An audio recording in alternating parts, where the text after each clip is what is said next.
Sábado é dia de pedágio beneficente da Casa Guido e a instituição precisa de voluntários.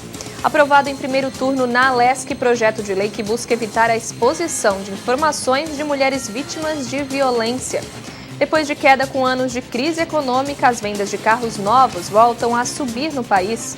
Sindicato dos Servidores Públicos de Criciúma aguarda a resposta da Prefeitura sobre reajuste e garante que sem negociação pode ter greve. Câmara dos Deputados instala a comissão especial que vai discutir a proposta de emenda à Constituição que restringe o foro privilegiado. E ainda o problema da falta de moradia no Brasil. Segundo pesquisa nacional, quase 8 milhões de famílias não têm casa própria. E no esporte, a saída do técnico Argel Fuchs do comando da equipe tricolor. As notícias de Criciúma e do sul de Santa Catarina você acompanha a partir de agora, no ar pela TV Primavera, Informe Região.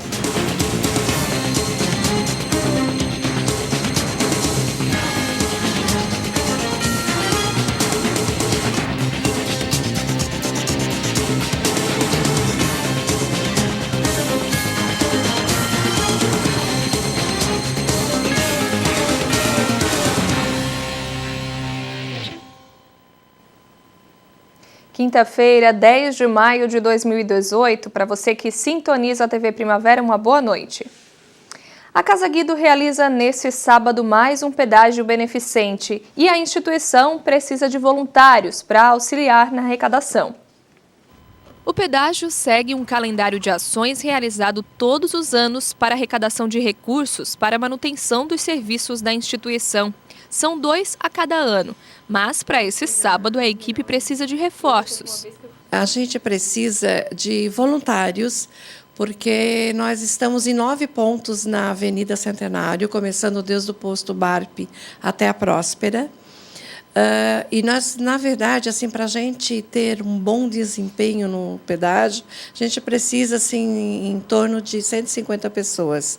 Hoje a gente deve estar com mais 70 garantidos, mas a gente precisa de muito mais. Qualquer pessoa pode ser voluntária. Para participar, a coordenadora explica que é só entrar em contato pelas redes sociais da instituição. Pode ser através do Instagram, do nosso Face, que é Casa do Guido, e através do telefone 3045-6211. A partir da hora que a pessoa se comunique, a gente já entra em contato, né, se for através do Instagram ou do Face, e aí já marcamos o ponto que ela deseja fazer, porque ela vai ter algum lugar que seja próximo a ela, já que tem toda a extensão da avenida, né? Mas para quem não pode ser voluntário no pedágio, também tem como ajudar. As equipes estarão espalhadas em toda a cidade recebendo as doações. A gente, assim, nós temos uma aceitação, uma credibilidade muito grande, né? A sociedade que nos mantém, na verdade, a Casa Guido não é nossa, né? É de toda a sociedade que a mantém. Então, a gente precisa muito da colaboração para a manutenção da casa, porque são vários exames, são todos que já tiveram algum problema de saúde sabem da dificuldade que é e do custo elevado que é, né? E as nossas 84 crianças, precisam muito dessa ajuda. Então, todos que puderem passar e colaborar, sendo com qualquer quantia, é assim que a gente se mantém, né? Tanto aquele que dá R$1 quanto o que dá 10, o valor é o mesmo que aquilo que a pessoa pode doar. O pedágio será neste sábado e, segundo a coordenadora, as equipes vão estar nos principais semáforos da cidade. Agora, nesse próximo sábado, dia 12, véspera do Dia das Mães, nós estaremos ali a partir das 8h30, a gente já vai estar no ponto, mas o pedágio é das 9 ao meio-dia. A gente vai estar às 8h30 para que a gente possa receber as pessoas que vão estar na coordenação de todos os pontos e a gente fazendo a nossa fala de como deve ser abordado, né? A Casa Guido atende crianças e adolescentes com câncer ou com problemas graves no sangue, prestando apoio e assistência também aos familiares de forma voluntária. Durante o tratamento, as famílias podem ficar na casa e recebem alimentação, auxílio com medicação e todo o suporte necessário. Mas tudo aqui é voluntário, por isso ações como o pedágio são tão importantes para a manutenção desse atendimento. O ano passado, em 2017, deu R$28 mil. Então, essa quantia vai toda direcionada ao tratamento das crianças, com certeza. Foi aprovado ontem, em primeiro turno, na Assembleia Legislativa, um projeto de lei que busca evitar a exposição de informações de mulheres que tenham sido vítimas de violência. A proposta foi apresentada pelo deputado estadual Valdir Cobalcini e busca dar mais segurança para mulheres que atuam no serviço público e sofrem violência doméstica. A medida atinge os 3 poderes estaduais, Ministério Público Estadual, Tribunal de Contas do Estado e empresas que tenham participação do Estado de Santa Catarina. Conforme a justificativa do projeto, os portais da transparência desses poderes, órgãos e empresas contêm informações sobre a cidade e local de trabalho de funcionários e empregados, o que poderia expor as servidoras que estejam sob medida protetiva do Poder Judiciário. O projeto de lei será votado ainda em segundo turno, o que deve ocorrer na próxima semana. Se aprovada, a proposta vai para a sanção do Poder Executivo. Com a mudança, para excluir as informações, a servidora precisa apenas apresentar no órgão responsável pela gestão do portal a certidão do Poder Judiciário comprovando a condição protetiva. Depois de enfrentar anos difíceis por causa da crise econômica, as concessionárias voltam a ganhar novo ânimo. O consumidor confiante e as condições de pagamento fizeram as vendas de carros novos aumentarem em mais de 20% nos primeiros meses do ano. Um modelo funcional e confortável é o que o Orlando está levando em conta para escolher o novo carro que vai substituir o antigo táxi. Conforto, economia, e como que eu já estou sempre aqui, sou taxista lá em Bonito, então já tive em todas as outras aí olhando e opinei por esse. Lá em Bonito tem que estar novo, né, para trabalhar. E o Clydson já veio para fechar negócio. Já estamos pegando, né? A compra já foi concretizada, aproveitando o momento já. E levou em consideração o que para escolher o carro? Eu acho que essa reação nova do mercado, né? Eu acho que o Brasil está reagindo, a gente tem novas perspectivas e em função disso a gente já fez a aquisição. A gente faz as coisas com o pé no chão e sempre otimista, né? O brasileiro é sempre assim. E o mercado automobilístico apresentou alta no período. Os números indicam um crescimento de 21% esse ano se compararmos com o primeiro quadrimestre de 2017. Em abril, as vendas de automóveis novos tiveram um aumento ainda mais expressivo, que chegou a 34% em relação a abril do ano passado. Segundo a FenaBrave, 8.238 veículos deixaram as concessionárias da capital nesses 4 meses de 2018. No estado, foram 17.136 carros vendidos no período. Hoje, de cada 10 clientes que entram na loja, 7 procuram por mais facilidades na hora do pagamento. Aí pesam as taxas de financiamento, também as vantagens no número de parcelas. E tudo isso também melhorou do ano passado para cá. O Banco Central vem baixando a taxa Selic, hoje ela é uma taxa aí de 6,5%. As montadoras aí, vamos dizer assim, brigando por uma condição diferente para os seus clientes. A gente fala aí que todas as marcas hoje têm taxa zero subsidiada. Mas mesmo quem não tem taxa zero ou não consiga em função de entrada, as taxas estão muito baratas, hoje taxas abaixo de 1%. Então, isso tem facilitado, automaticamente, com esse poder de compra aumentando, prazo mais alongado, parcelas menores, aprovações mais fáceis, vamos dizer assim, a gente vem acompanhando esse crescimento de venda que tem deixado a gente aí muito feliz com o resultado. Numa avaliação geral de mercado, ele ainda avalia que nos últimos 10 anos, 2014 e 2015 foram os mais complicados para o setor. 2013 foi o pico, o melhor em vendas. E só agora o mercado está retomando o caminho. A gente está muito contente com aquilo que o mercado vem apresentando para nós. A gente estratificar um pouquinho, quando eu olho para o mês de abril, a gente teve um crescimento aqui em Campo Grande de 33% em relação a abril de 2017. A estratégia, é claro, né? A gente fala assim, primeiro é informar o cliente, fazer com que ele venha até a loja para que a gente consiga aí sim explicar de uma maneira melhor, mostrar os produtos, muita condição bacana hoje para troca do veículo seminovo, então todas as montadoras hoje incentivando, a gente chama isso de bônus trade-in, quer dizer, cada uma delas aí coparticipando para ajudar esse cliente a trocar, renovar, então isso tem trazido, na verdade, o mercado para uma posição que ele merece. A seguir, Câmara dos Deputados instala a comissão especial que vai discutir a proposta de emenda à Constituição que restringe o foro privilegiado.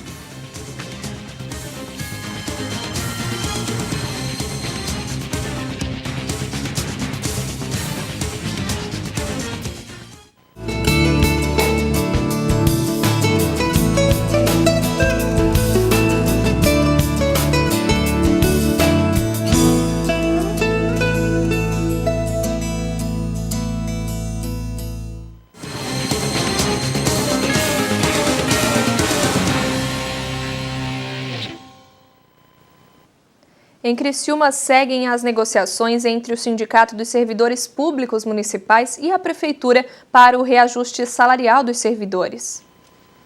As discussões sobre o reajuste salarial dos servidores em 2018 ainda não foram concluídas. Segundo a presidente do sindicato, Juscelia Vargas, 3 reuniões de apresentação de pauta já foram feitas com o Executivo Municipal. Na negociação, os servidores pedem, entre outras reivindicações, a inflação, mais ganho real de 5% e correção de 6,81% no valor do Fundeb para o magistério. Apesar de que ainda não exista uma manifestação oficial sobre as negociações, a procuradora do município de Criciúma, Ana Youssef, já adiantou que não deva ser possível pagar o ganho real. Segundo ela, a comissão está analisando a pauta do Ciserp e deve apresentar uma proposta até a próxima terça-feira. Já a diretoria do sindicato espera que a prefeitura responda às reivindicações até este fim de semana. Se não houver negociação, o Ciserp não descarta a possibilidade de greve. A Câmara dos Deputados instalou ontem a comissão especial que vai discutir a proposta de emenda à Constituição que restringe o foro privilegiado ao presidente da República, ao vice e aos presidentes da Câmara, Senado e Supremo Tribunal Federal. A proposta já foi aprovada no Senado em maio do ano passado e pela Comissão de Constituição e Justiça da Câmara em novembro.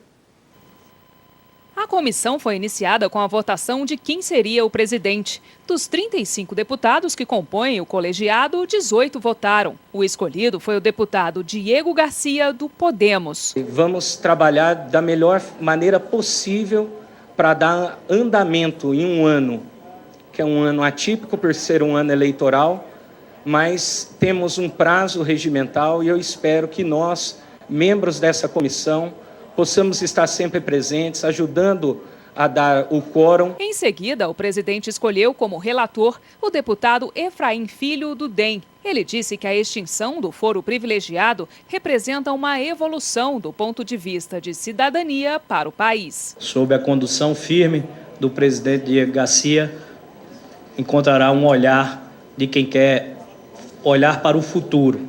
Quem olha para o passado, quem olha para o retrovisor é porque quer andar de marcha ré. E o nosso papel não é retroceder.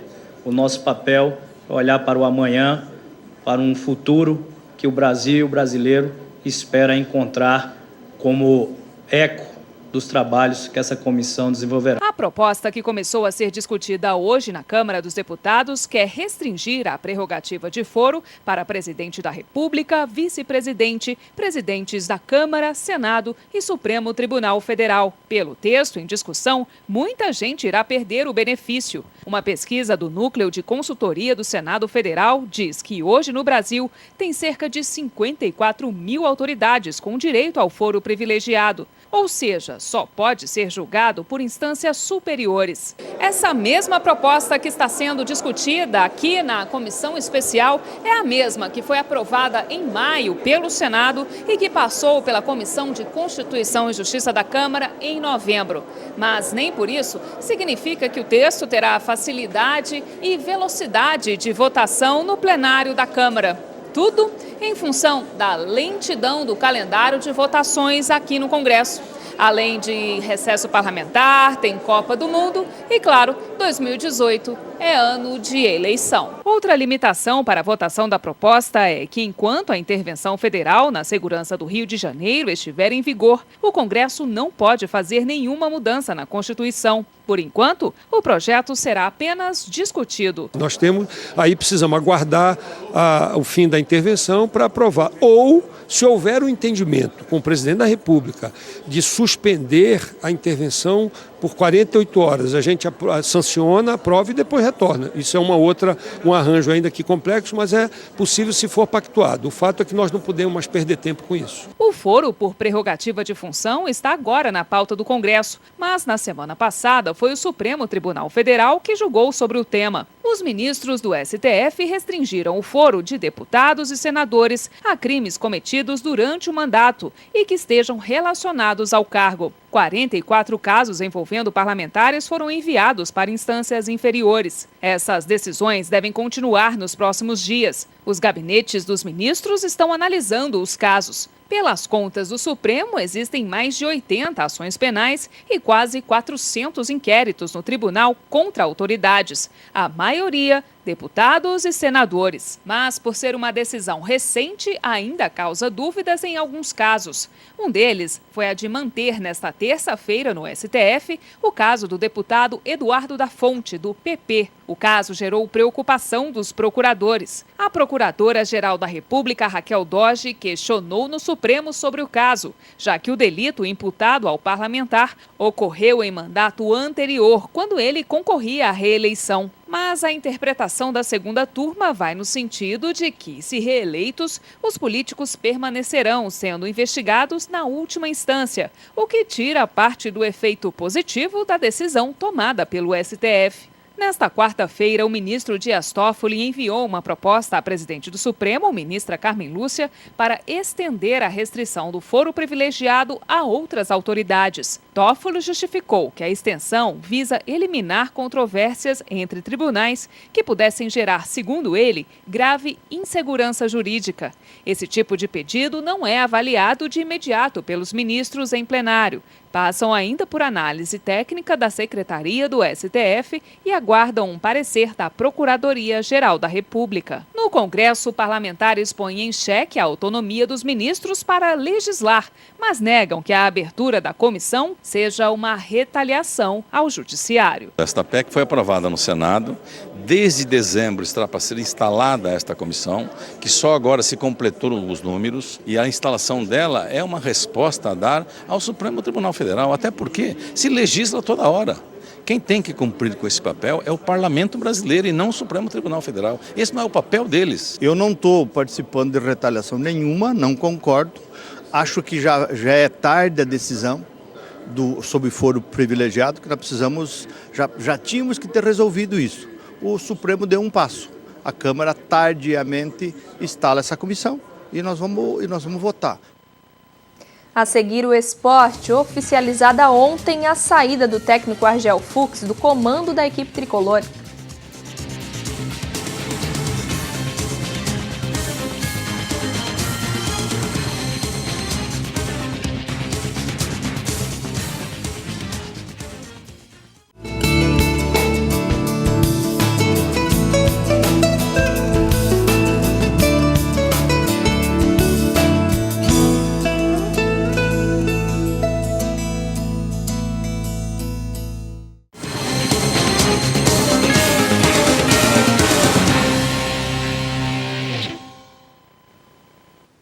O desabamento do edifício que pegou fogo no centro de São Paulo há 9 dias foi apenas um capítulo de um problema sério no Brasil, a falta de moradia. Segundo os números da última pesquisa nacional por amostra de domicílios, com dados de 2015, quase 8 milhões de famílias não têm casa própria no Brasil.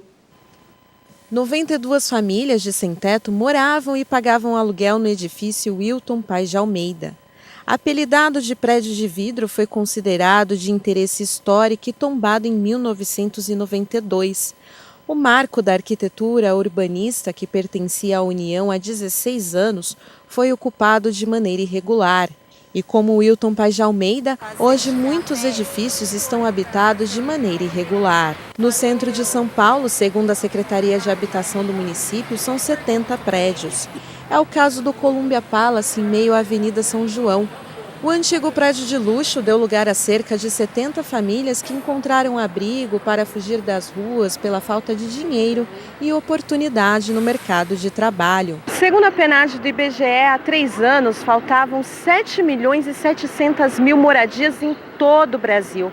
A escassez acontece, na maioria das vezes, porque as famílias comprometem boa parte do orçamento, quando tem, com o pagamento de aluguel.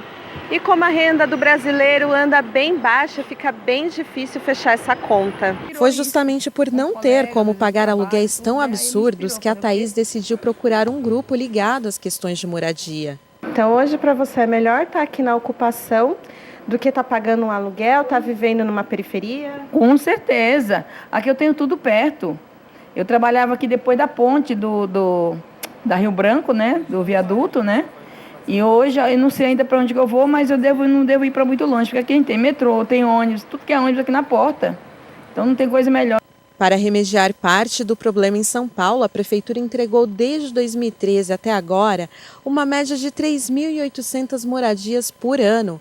A Secretaria de Habitação justifica que a principal dificuldade para fazer uma política habitacional em larga escala é a falta de recursos e de financiamento, principalmente nas regiões centrais. Esse pesquisador do Laboratório do Espaço Público e Direito à Cidade, ligado à Faculdade de Arquitetura e Urbanismo da USP, discorda. A maior dificuldade hoje é a maior dificuldade de sempre, né? A gente tem algumas políticas que são colocadas, que variam de um governo ou de outro, mas que, em geral, elas favorecem o mercado, né? É o mercado que fornece a moradia, a habitação, né? E não atende a massa populacional, não atende a grande maioria das pessoas, né? Se a gente pegar a cidade de São Paulo, o processo de urbanização da cidade de São Paulo é um processo de autoconstrução. Regina Lins, arquiteta da USP, explica que a questão da falta de moradia deve ser analisada com cautela e caso a caso, que os governos devem entender os perfis das famílias que vivem nas regiões de maior vulnerabilidade. A gente tem um estoque construído vazio que poderia, se recuperado, servir como instrumento para a habitação de interesse social. E isso em todas as cidades brasileiras. Eu não sei te dizer numericamente quais são os números, por exemplo, a média no Brasil, mas nos últimos dias a gente tem visto intensivamente o caso de São Paulo, né? Que no caso de São Paulo há uma proporção maior de imóveis vazios que não cumprem a sua função social, do que famílias precisando de moradia. E vamos falar de esporte. O Criciúma oficializou na noite de ontem a saída do técnico Argel Fux do comando da equipe tricolor. Essa foi a terceira passagem do técnico no time. Argel havia dado um prazo até a partida contra o Juventude para permanecer no cargo. Após a derrota contra o Guarani, em Campinas, o técnico disse que só sairia da equipe se o Tigre perdesse ou empatasse na próxima partida. Mas a passagem pela equipe tricolor terminou antes. O anúncio da saída de Argel do comando do time veio na noite de ontem. Em nota publicada no site oficial, o Tigre informou que a decisão foi tomada em comum acordo com o profissional. A página do clube na internet ficou por alguns minutos fora do ar, devido ao grande número de acessos simultâneos. Uma entrevista coletiva chegou a ser agendada para a manhã de hoje, mas foi cancelada. A Argel emitiu apenas uma nota oficial, onde agradece a dedicação dos jogadores, comissão técnica, funcionários e torcedores. Além disso, pediu que a torcida siga apoiando e incentivando os jogadores. Argel foi contratado pelo presidente Jaime da Alfarra após a saída de Lisca, em fevereiro. No catarinense, o comandante foi bem, afastou o Criciúma da zona de rebaixamento e terminou a competição em 4º lugar. Mas na Série B do Brasileiro, o desempenho foi bem diferente, com 5 derrotas seguidas e a pior defesa entre as 20 equipes do campeonato, com 10 gols sofridos em 5 partidas. O treinador deixa o comando com 40% de aproveitamento, sendo 5 vitórias, 2 empates e 7 derrotas. O Informe Região vai ficando por aqui. Uma boa noite a todos e a gente se vê amanhã, se Deus quiser. Até lá!